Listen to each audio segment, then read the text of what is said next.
Guys, welcome back to YouTube channel.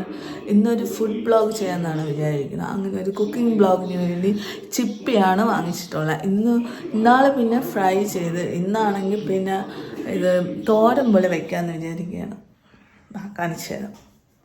ചിപ്പി കിട്ടിയിട്ടുണ്ട്, അങ്ങനെ clean ചെയ്ത് വെച്ചിട്ടുണ്ട്. ഇനി നമുക്ക് അതിന് എല്ലാം ക്ലീനാക്കിയതെല്ലാം വേവിച്ചിട്ട് ചിപ്പി എടുക്കാം.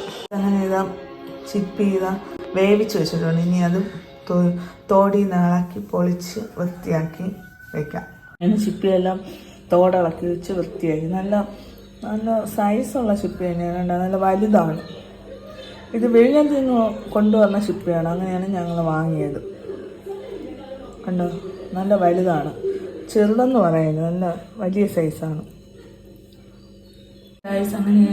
അങ്ങനെ ചിപ്പിയൊക്കെ വൃത്തിയാക്കി വെച്ചിട്ടുണ്ട്. ഇനി ഉള്ളിയൊക്കെ അരിഞ്ഞ് തോരൻ പോലെ വയ്ക്കുന്നു.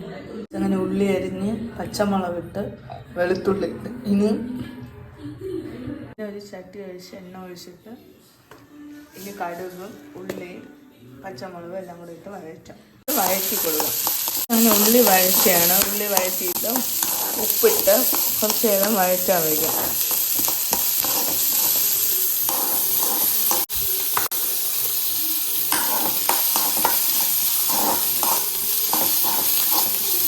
ഇത് ചിപ്പിയാണെങ്കിൽ ഒരു തോരൻ കണക്ക് വെക്കാമെന്നാണ് വിചാരിക്കുന്നത്.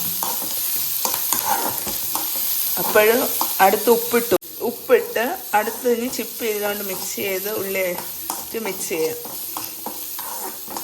ഉള്ളി നല്ല ബ്രൗണിഷ് കളറാവണ വരെ നമുക്ക് വഴറ്റി കൊടുക്കാം. ഏകദേശം ബ്രൗൺ കളറായി.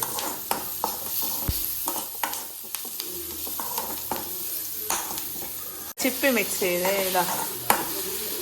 ഇനി ഉള്ളിയും ചിപ്പിയും കൂടെ മിക്സ് ആയിട്ട് അപ്പോഴ് ഞാൻ കുറച്ച് വെക്കാമെന്നാണ് വിചാരിക്കുന്നത്. അപ്പോൾ തേങ്ങ അരച്ചെടുക്കാം. ഞാനാണെങ്കിൽ ഒരു കാര്യം പറയാൻ പറഞ്ഞു. ചിപ്പി എല്ലാം കൂടി വൃത്തിയാക്കിയിട്ട് ഞാൻ അഴുക്ക് ഫുള്ള് പോകാൻ വേണ്ടി പിഴിഞ്ഞെടുത്തു. അപ്പോൾ ചിപ്പിയുടെ ഉപ്പ് രസം എല്ലാം പോയി. അപ്പം മെയിനായിട്ട് ഉള്ളിയിലൂടെ വഴറ്റണേന്ന് വെച്ചാൽ ഉള്ളിയുടെ ഉപ്പും കൂടെ ചിപ്പിക്ക് കിട്ടാൻ വേണ്ടിയാണ്. ചിപ്പിയുടെ ഉപ്പ് രസമൊക്കെ 2-3 വട്ടം ഞാൻ പിഴിഞ്ഞെടുത്തു. അഴുക്ക് വൃത്തിയാക്കിയിട്ട് അഴുക്കിടുന്നു. അപ്പോൾ ഞാൻ കഴുകി പിഴിഞ്ഞെടുത്തു. അപ്പോൾ ഈ ഉള്ളിയിൽ ഞാൻ ഉപ്പിട്ടുണ്ട്. ആ ഉപ്പ് ഈ ചിപ്പിയിലെ ഉള്ളിയിലെ ഉപ്പും കൂടെ ചിപ്പിയിലോട്ട് പിടിക്കും. ജാറെടുത്ത് നമുക്ക് തേങ്ങ ഇടാം. ജാറിൽ തേങ്ങ ഇട്ട് പിന്നെ മുളക്, മല്ലിപ്പൊടി, മസാല ഇതെല്ലാം കൂടെ നമുക്ക് ഇത് മിക്സ് ചെയ്യാം. തേങ്ങയിലോട്ട് ഇടാം. ഇതെല്ലാം മിക്സിയിലോട്ടിട്ട് അരച്ചെടുക്കാൻ വേണ്ടി അരയ്ക്കുമെന്നല്ല, ജസ്റ്റ് ഒന്ന് ഒരു ചെറുതായിട്ടൊന്ന് അരച്ചാൽ മതി. നല്ല കട്ടിക്കരയ്ക്കണം. പിന്നെ ഏറ്റവും വലിയ ടാസ്ക് എന്ന് വെച്ചാൽ വെളുത്തുള്ളി തൊലയ്ക്കുക. തൊലിച്ചിടുക എന്നുള്ളത് വലിയ ടാസ്ക് പിടിച്ച പണിയാണ്. ഇനി വെളുത്തുള്ളിയും കൂടെ ഇടാം. അങ്ങനെ വെളുത്തുള്ളി തൊലിച്ചിട്ട് കേട്ടോ, നല്ല ചെറിയ വെളുത്തുള്ളി ഉണ്ട്. നല്ല ടാസ്ക് പിടിച്ച പണിയാണ്.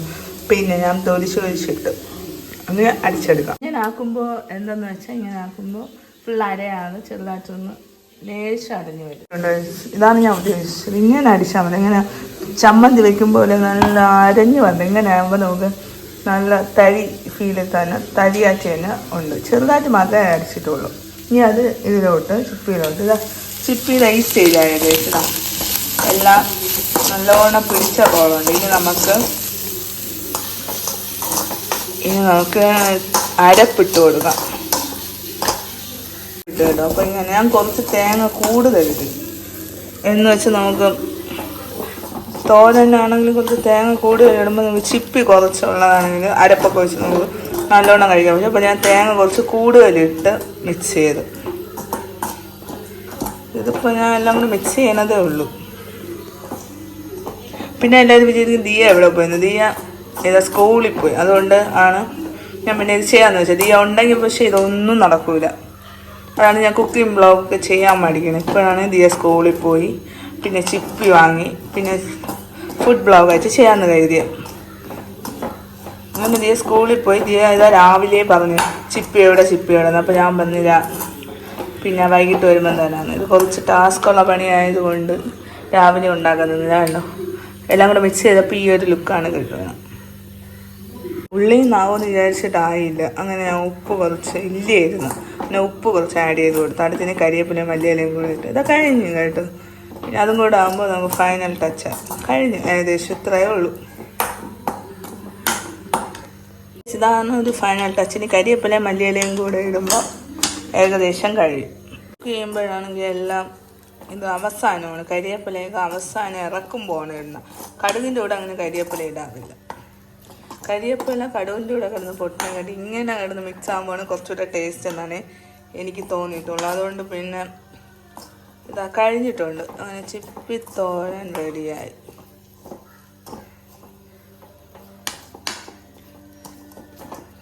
തോരനാക്കാനൊന്നും വലിയ പാടില്ല, പക്ഷേ ആ ക്ലീൻ ചെയ്തെടുക്കുന്ന ഒരു പ്രോസസ്സ് കുറച്ച് കടുപ്പമാണ്. ആദ്യമേ കൊണ്ടുവരുമ്പോൾ ആ തോടിൽ നിന്ന് ക്ലീൻ ചെയ്ത് വേവാൻ വെക്കണം. അതും പിന്നെ അഴുക്കെടുത്ത് വന്നവരെ കുറച്ച് പാട്. ബാക്കി പിന്നെ പെട്ടെന്നായി. തേങ്ങക്ക് നേരത്തെ ചിരി വെച്ചുകൊണ്ട് പിന്നെ പെട്ടെന്നായി. ഇതാണ് ചിപ്പിയുടെ ഫൈനൽ ലുക്ക്. അങ്ങനെ പെട്ടെന്ന് തന്നെ ഉണ്ടാക്കാൻ പറ്റും. ഈ തേങ്ങ ഒക്കെ ചിരി വെച്ചിട്ടുണ്ടെങ്കിൽ പെട്ടെന്ന് വൃത്തിയാക്കണ കുറച്ച് പാടേ ഉള്ളൂ. അത് കഴിഞ്ഞ് പെട്ടെന്ന് ഉണ്ടാകാം. പുതിയൊരു വീഡിയോ ആയിട്ട് പിന്നീട് കാണാം. ചാച്ചാ. ഈ വീഡിയോ ഇഷ്ടമായെങ്കിൽ ലൈക്ക് ചെയ്യുക, ഷെയർ ചെയ്യുക, സബ്സ്ക്രൈബ് ചെയ്യുക. ചാച്ചാ.